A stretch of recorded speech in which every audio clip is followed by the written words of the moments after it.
حضور علیہ الصلوۃ والسلام ارشاد فرماتے ہیں کہ میں نے کچھ لوگوں کو دیکھا کہ ان کے پیٹ بڑے بڑے تھے اور ان کے پیٹوں کا وزن اتنا تھا کہ اگر وہ زمین سے اٹھنا چاہتے تھے تو اٹھ نہیں پاتے تھے، دوبارہ گر جاتے تھے۔ اور اسی مضمون سے متعلقہ دوسری روایت میں یہ بھی ذکر کیا گیا ہے کہ پیٹ بڑے بڑے تھے، جیسے کمرے اور کوٹریاں ہوتی ہیں اس طرح کے ان کے پیٹ تھے جن میں سے سانپ لٹک رہے تھے۔ تو جبریل امین علیہ الصلوۃ والسلام سے پوچھا کہ جبریل یہ کون لوگ ہیں؟ فرمایا کہ یہ وہ لوگ ہیں جو دنیا میں سود خوری کا معاملہ کیا کرتے تھے، سود کا لین دین کیا کرتے تھے، سود خور تھے، سود کھایا کرتے تھے۔ یاد رکھیے گا کہ جس طرح سود لینا گناہ ہے اسی طرح سود دینا بھی گناہ ہے، جس طرح سود لینا حرام ہے اسی طرح سود دینا بھی حرام ہے، سود کا معاملہ لکھنا بھی حرام ہے، سود کے معاملے پر گواہ بننا بھی حرام ہے۔ اللہ جل شانہ نے تو بڑا واضح طور پہ سورہ بقرہ کے اندر اعلان فرما دیا ہے نا کہ فَأْذَنُوا بِحَرْبٍ مِّنَ اللَّهِ وَرَسُولِهِ کہ بھئی اگر تم سود کا لین دین چھوڑتے نہیں ہو، سود کا کاروبار چھوڑتے نہیں ہو تو فَأْذَنُوا بِحَرْبٍ مِّنَ اللَّهِ وَرَسُولِهِ پھر اللہ اور اللہ کے رسول سے جنگ کے لیے تیار ہو جاؤ۔ اللہ نے اعلان جنگ کر دیا ہوا ہے۔ اور اس موضوع پر شاید میں پہلے بھی کسی موقع پہ یہ بات عرض کر چکا ہوں کہ اللہ کا اعلان جنگ کیا ہے؟ اللہ کی جنگ ایسی نہیں ہوگی کہ ادھر سے کچھ فوجیں آئیں گی، ادھر سے آپ اپنی فوجیں لے کر جائیں گے۔ اللہ کی جنگ ایسے نہیں ہوتی۔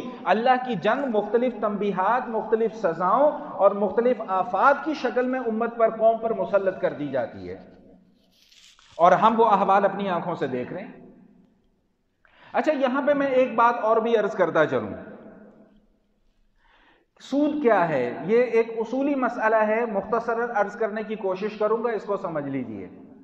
حدیث میں جو سود کی تعریف بیان کی گئی ہے وہ بیان کی گئی ہے کل قرض جر نفعا فهو ربا، ہر وہ قرض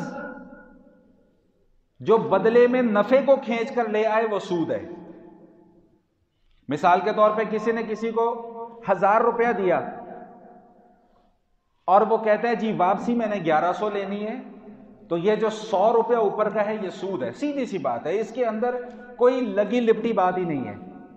کل قرض جر نفعا فهو ربا، ہر وہ قرض جو نفع کو اپنے ساتھ کھینچ کر لے کے آئے وہ سود ہے۔ اب کفار یہ کہتے تھے نا کہ جی سود کبھی کیوں لیتے ہو سود؟ جی سود میں نفع ہوتا ہے اس لیے سود لیتے ہیں۔ تو اللہ نے کہا تجارت کے ذریعے نفع کماؤ، نے کہا جی وہاں بھی نفع یہاں بھی نفع، تو فرق کیا ہے دونوں میں؟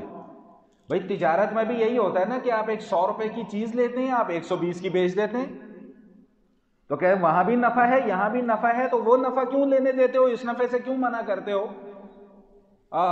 جو اللہ نے جواب یہاں پر دیا ہے نا، میں کہتا ہوں کہ جواب ایسا ہی ہونا چاہیے۔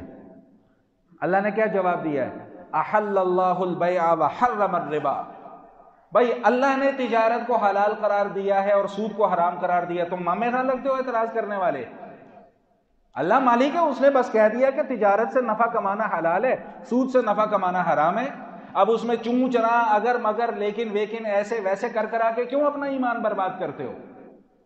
آج ہمارے معاشرے کی کیا یہی کیفیت نہیں ہے؟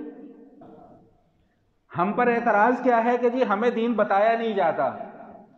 میں اس کا جواب یہ دیتا ہوں جب ہم دین بتاتے ہیں تو تم عمل کتنا کرتے ہو؟ بھائی یا تو مولویوں سے مسئلے پوچھنا چھوڑ دو، اور اگر مسئلے پوچھنے ہیں تو پھر بدماشی چھوڑ دو۔ دونوں میں سے ایک ہی کام ہو سکتا ہے، دونوں کام نہیں ہو سکتے۔ اللہ تعالیٰ نے بالکل یہی طرز اختیار کیا ہے، احل اللہ البیع وحرم الربا، بھائی اللہ نے تجارت کو حلال قرار دیا ہے، اللہ نے سود کو حرام قرار دیا ہے، تم اعتراض کرنے والے کون ہوتے ہو؟